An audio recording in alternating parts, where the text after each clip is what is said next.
Assalamu alaikum and a pleasant morning, girls. Today we are going to yesterday we have seen on saying please by A.G. Gardiner's introduction and half portion of the prose, right? Okay, today we are going to continue the same thing. Is it clear? Okay. Here, this does not mean that the damages are negligible. It is probable that the liftman was such more acutely hurt by what he regarded as a slur upon his social standing than he would have been if he had a kick on the shins. Yesterday we have seen about a liftman and a passenger. A liftman threw the passenger out of the lift because he ordered him. Because of his bad temper, he was hurt by his mannerism. Okay, it does not mean that it is very small thing, negligible, not important thing, but it hurts the person. Okay, it hurts the liftman. Okay, is it clear, ma? Okay, here it is probable that the liftman was such more acutely, that is unpleasantly hurt by what he regarded as a insult upon his social standing than he would have been if he had a kick on the shins. Shins, that is below the knee of a leg. Okay, is it clear? He feels very hurt. He feels like insult to him, so that he reacted. Okay, he is also reacted the same thing, that is he threw the passenger out of the lift. That is also a ill manner, but that time when he heard the order, he doesn't receive the please word, okay, generosity, so he threw the passenger out of the lift.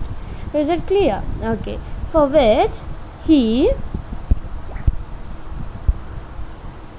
could have got a legal redress remedy.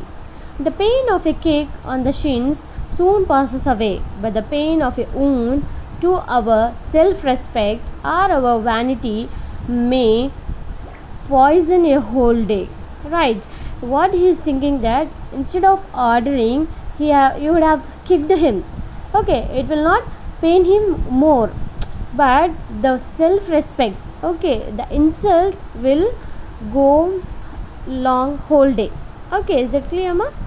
Okay, he says that the pain of a kick on the shins soon passes away, but the pain of a wound of our self-respect or our vanity, that is excessive pride, may poison a whole day. It will spoil a whole day. Is it clear? I can imagine that the liftman denied the relief of throwing the author of his wound out of the lift, brooding over the insult by the hour. Brooding, that is showing deep thought. Okay, for his insult, he threw the passenger out of the lift, and visiting it on his wife in the evening as the only way to restoring his equilibrium. Okay, equilibrium. It is, that is opposing forces or influences are balanced. Okay, for there are few things more catching than bad temper and bad manners. Here, one more incident he is telling, when Sir Anthony absolute bullied, that is mocking someone continuously, criticizing someone continuously, harming. Okay, Captain Absolute, the latter went out and beat his man, Fag, whereupon Fag went out downstairs and kicked the page boy. That is one by one. Okay, Sir Anthony is bullying Captain Absolute, and Captain is bullying a man, and he Fag. Okay, and Fag is bullying, that is criticizing the page boy. Is it clear? Probably the man who set top to the liftman was really only getting back on his employer, who had not said good morning to him, because he himself had been henpecked. A woman continually criticized by her husband or a male partner. Okay, at breakfast by his wife, to whom the cook had been insolent. Insolent, that is rude or lack of respect, because the housemaid had answered her back. We infect the world with our ill humors. What he is telling that he is that is he is thinking about the passenger who said the top, okay, to the liftman. He is telling that the impact is from the morning. It is in his mind, that is maybe his wife has not said not cooked properly, or his employers has not said good morning, like that. Okay, it is the impact of his mind, so that he ordered like that. Okay, so is it clear? Okay, we infect the world with our ill humors, that is we are the responsible for our ill humors. Bad manners probably do more to poison the stream of the general life than all the crimes in the calendar. That is, bad manners are the thing which generally poisons the whole universe. Okay, because of our manners we infect the whole world. Is that clear? Okay.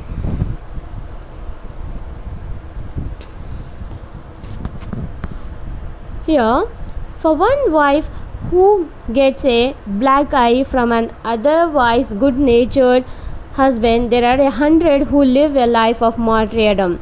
Martyrdom, the death, under the shadow of the morose temper. Morose, that is ill treatment. Okay, ill-tempered. But all the same, the law cannot become the guardian of our private manners. That is, but all the same, our law will not, that is the guardian of the private manners. No decalogue. Decalogue, the command, could cover the vast area of offences, and no court could administer a law which governed our social civilities, our speech, the tilt of our eyebrows, and all our moods and manners. That is, there is no such law in the administer or in the court. There is no offences like that, but we have to govern our social civilities, that is our speeches and our expressions, our moods and manners. Okay, it is we have to take care everything. Okay, that is manners matters a lot.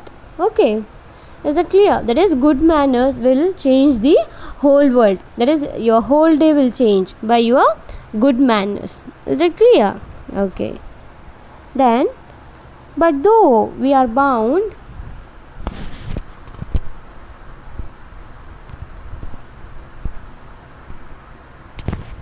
the next paragraph. But though we are bound to endorse declares the verdict, the decision against the liftman, most people will have a certain sympathy with him. While it is true that there is no law that compels us to say please, there is a social practice much older and much more sacred than any law which enjoins us to be civil. Here, some people shows some sympathy towards liftman, okay, and some towards passenger, but there is no compulsion. Okay, there is no such law who says that please word should be used. Okay, it is our manners. It is our manners to say those things. Okay, it is our courtesy to use such things. Okay, generosity, kindness towards people. Is it clear? Okay, that shows that we are civilized person. Is it clear? Okay, while it is true that there is no such law that compels us to say please, there is a social practice much older and much more sacred than any law which enjoins us to be civil.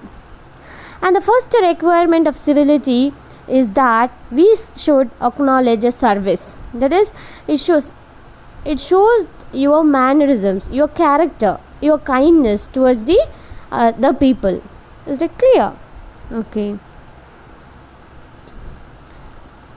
There are the little courtesies by which we keep the machine of life oiled and running sweetly. This is the most important line. You see this line. There are the little courtesies by which we keep the machine of life oiled and running sweetly. By using those words, we will run our life very beautifully. Okay, smoothly, sweetly.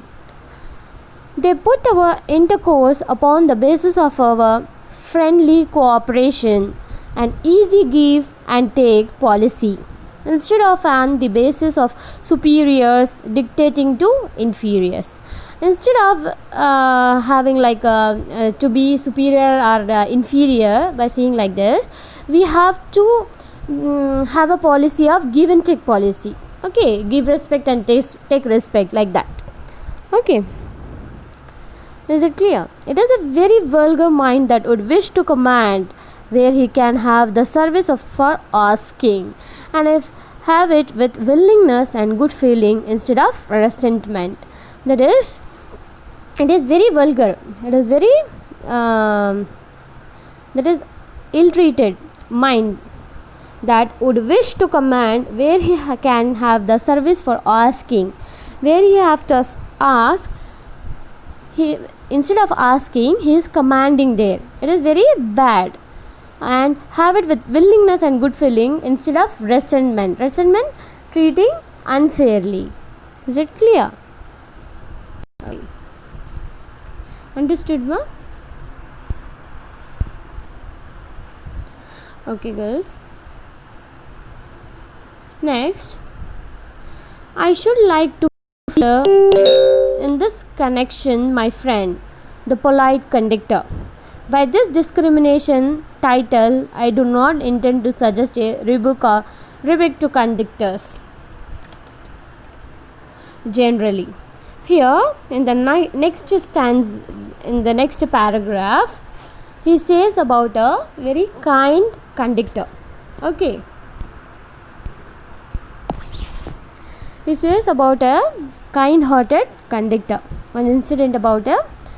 On the contrary, I am disposed to think that there are few classes of men who come through the ordeal of a very trying calling better than bus conductors do.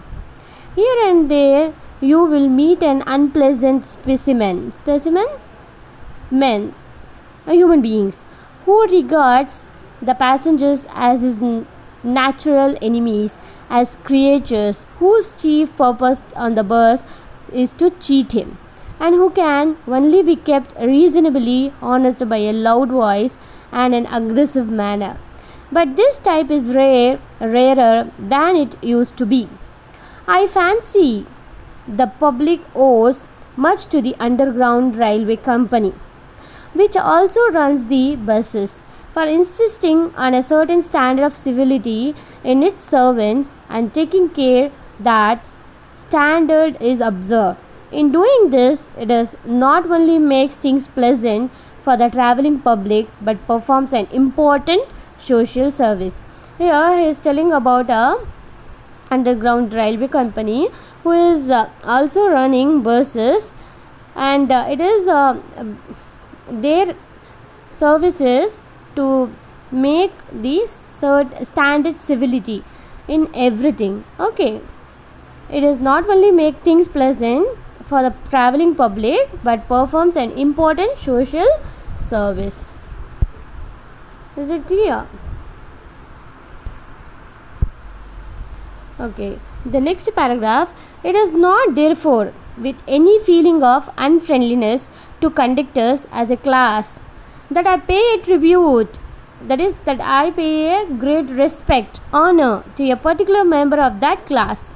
I first became conscious, that is very keen, of his existence one day when I jumped onto a bus and found that I had left home without any money in my pocket.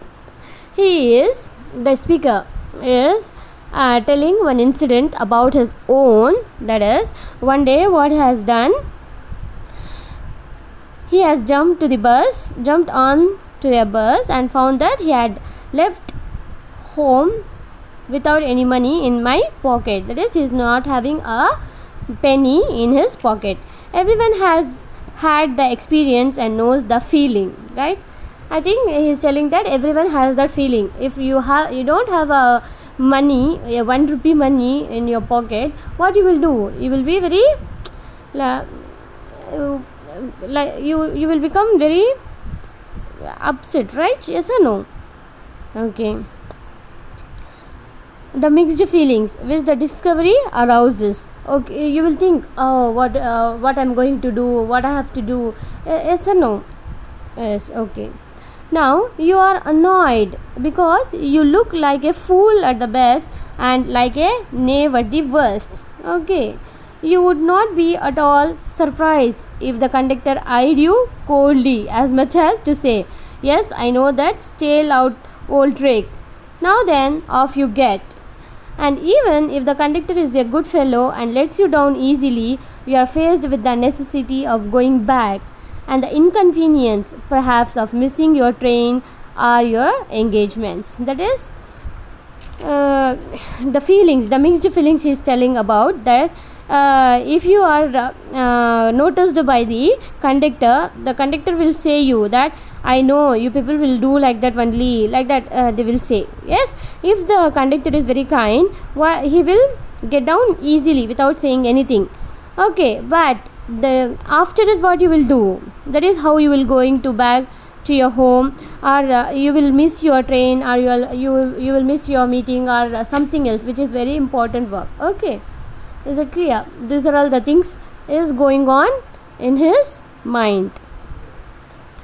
Having searched my pockets in vain for stray coppers, and having found I was utterly penniless.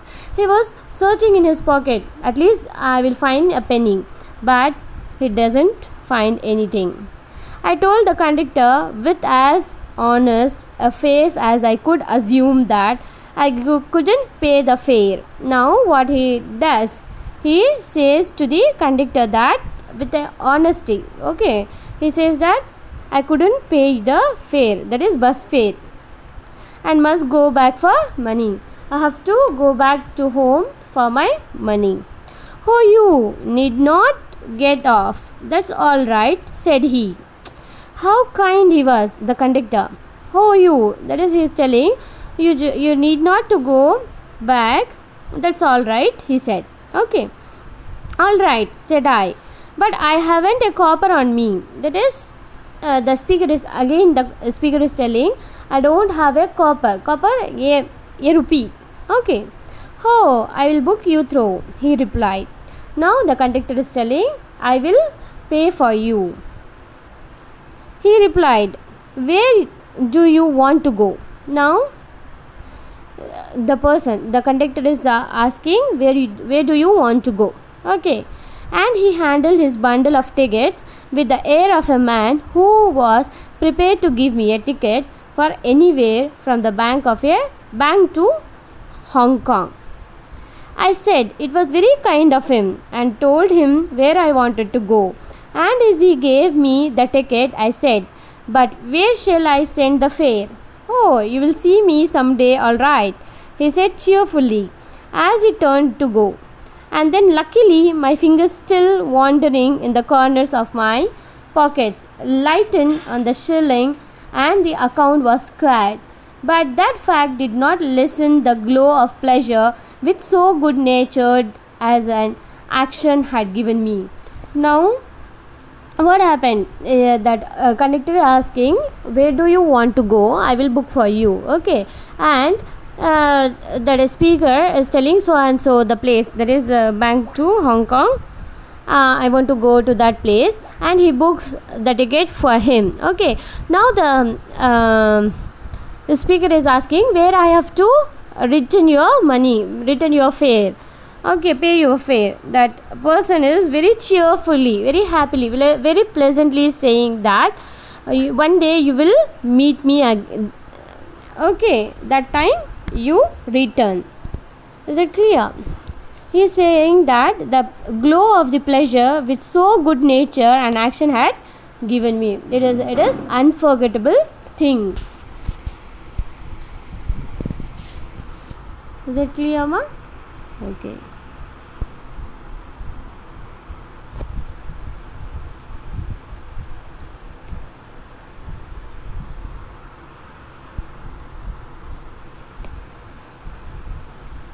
A few days after, my most sensitive toe was trampled and rather heavily as I sat reading on the top of a bus. I looked up with some anger and more agony and saw my friend of the cheerful countenance. Sorry, sir, he said. I know these are heavy boots. Got him? Because my own feet get trod on so much and now I am treading on other people's. Hope I didn't hurt you, sir. He had hurt me, but he was so nice about it that I assured him he hadn't. Now, a few days later, what happens? He was sitting and reading in the top of a bus, and someone comes and what happens? It hurts his toes. Okay, it was very trembled on rather heavily. Okay, so what happened? That he was very angry and more agony, a deep pain. Okay, but the other side, the person who has done the mistake, he is cheerfully saying sorry, sir. Okay, like that he is asking sorry, and he is asking, hope I didn't hurt you, sir. And what he is doing, he had hurt me, but he was so nice about it that I assured him, oh, he hadn't hurt him. Okay, after this I began to observe him whenever I boarded his bus and found a curious pleasure in the constant good nature of his bearing. He seemed to have an inexhaustible fund of patience and gift for making his passengers comfortable. I noticed that if it was raining, he would run up the stairs to give someone the tip that there was room inside. With old people, he was so as considerate as a son, and with children as solicitous as a father. He had evidently a peculiarly warm place in his heart for young people, and always indulged in some merry jest with them. If he had a blind man on board, it was not enough to set him down safely on the pavement. He would call to Bill in front to wait while he took him across the road or round the corner, or otherwise safely on his way. In short, I found that the irradiate such an atmosphere of good temper and kindliness that a journey with him was a lesson in natural courtesy and good manners. Now he is telling about a person who is very generous, very kind. He is a son to the old people and a father to the children and a young a friend to the young people. Okay, he is very good temper, kindliness and natural courtesy and a good manners. Is it clear? Okay.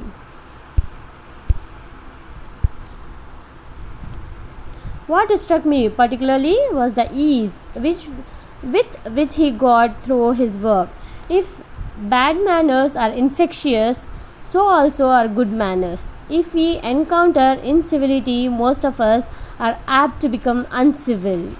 But it is an unusually uncouth person who can be disagreeable with sunny people. It is with manners as with the weather. Nothing clears up my spirit like a fine day, said Keats, and a cheerful person descends on even the gloomiest of us with something of the benediction of a fine day. And so it was always fine weather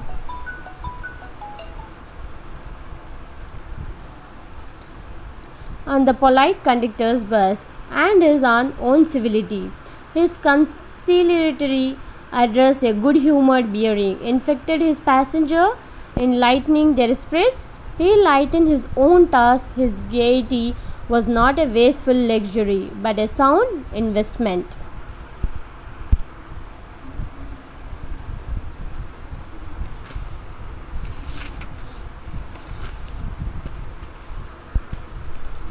I have missed him from my bus route of late, but I hope that only means that he has carried his sunshine on to another road. It cannot be too widely diffused in a rather drab world, and I make no apologies for writing a panegyric on a unknown bus conductor. If Wordsworth could gather lessons of wisdom from the poor leech gatherer on the lonely moor, I see no reason why lesser people should not take lessons in conduct from one who shows how a very modest calling may be dignified by good temper and kindly feeling. Now, uh, his stop comes and he gets down from that bus, and what he is telling, he missed the conductor. I am sure that, I assure you that with his good humor and good nature, he will survive or he will serve to the people. Now what he is telling, that i'm I'm not apologizing for writing about a conductor. If Wordsworth is able to write about the wisdom of a poor leech gatherer on the lonely moor, I also can write about the conductor. Because not a lesson, why can't we take a lesson from the conductor who shows a very modest calling, very dignified by good temper and kindly feeling? Why can't we use this? Is that clear? Okay. If it is a matter of general agreement that the war has had a chilling effect upon those little everyday civilities of behavior that sweeten the general life, we must get those civilities back if we are to make life kindly and tolerable for each other. We cannot get them back by invoking the law. The policeman is a necessary symbol, and the law is a necessary institution for a society that is still somewhat lower than the angels. But the law can only protect us against material attack, nor will the liftman's way of meeting moral affront by physical violence help us to restore the civilities.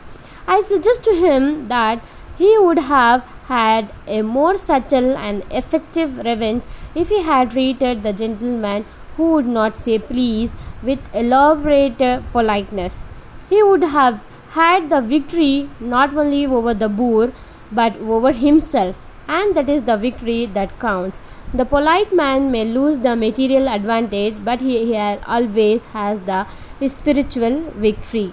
Now, in this paragraph, he says about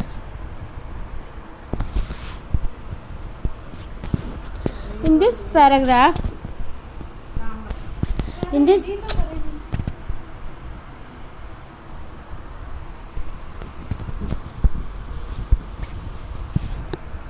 in this paragraph he tells about that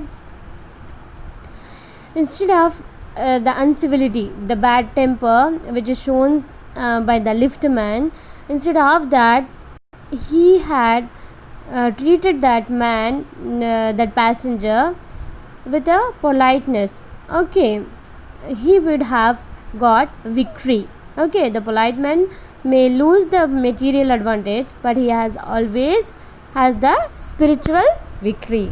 Okay, instead of bad temper, we can treat them with politeness, with kindness, and we will surely win. Okay, surely we will get victory. I commend to the liftman a story of Chesterfield. In his time, the London streets were without the pavements of today, and the man who took the wall had the driest footing. I never give the wall to a scoundrel, said a man who met Chesterfield one day in the street. I always do, said Chesterfield, stepping with a bow into the road. I hope the liftman will agree that his revenge was much more sweet than if he had flung the fellow into the mud. Now he is telling that instead of that behavior, he would have used the politeness, patience, kindness. Is it clear? We can change the whole world. Is it clear, ma?